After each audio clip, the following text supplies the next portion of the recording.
I've been asked whether in the years to come it will be possible to kill 40 million American people in the 20 largest American towns by the use of atomic bombs in a single night. I am afraid that the answer to that question is yes.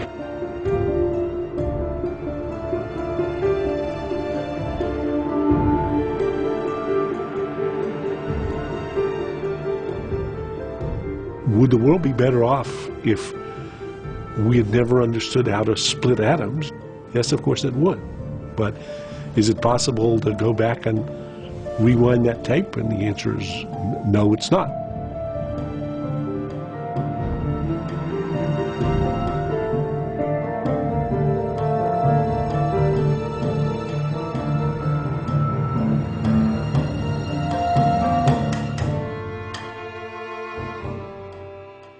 This is really the culmination of a golden age of physics. It just so happened that Oppenheimer grew up in New York, and he was a bit spindly, and his father wanted to toughen him up, and so he sent him out to New Mexico to ride horses. He would take off on horseback riding trips into the wilds of New Mexico for 3 or 4 days at a time with a jar of peanut butter and a bottle of whiskey, and must have seemed like a good idea. So he knew this spot, and he knew how remote it was, and that is why Los Alamos today is where it is.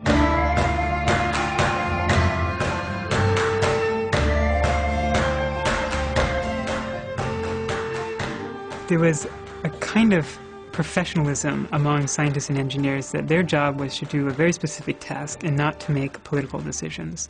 And with the dropping of the bomb, many of the scientists realized that there are moral consequences to their work. Finally, after 3 years' work, the atomic experts were ready to test their first bomb.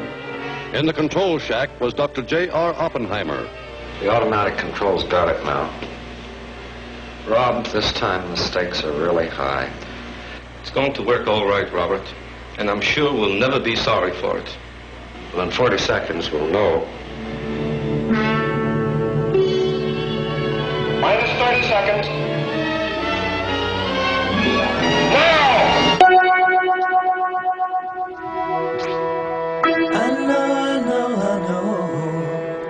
Every hour of the day, there's a whisper inside of her brain telling me who to kiss.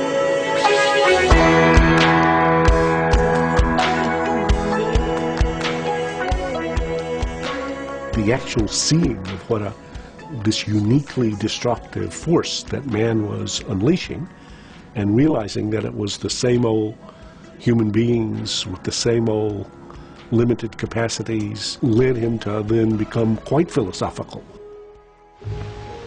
Few people laughed. Few people cried.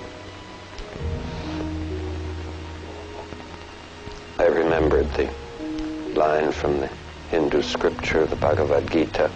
Now I am become death, the destroyer of worlds. I suppose we all thought that, one way or another.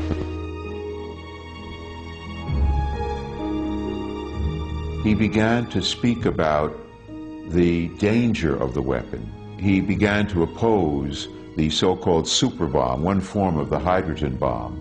And it was because of his opposition. His security clearance was taken from him and he was humiliated.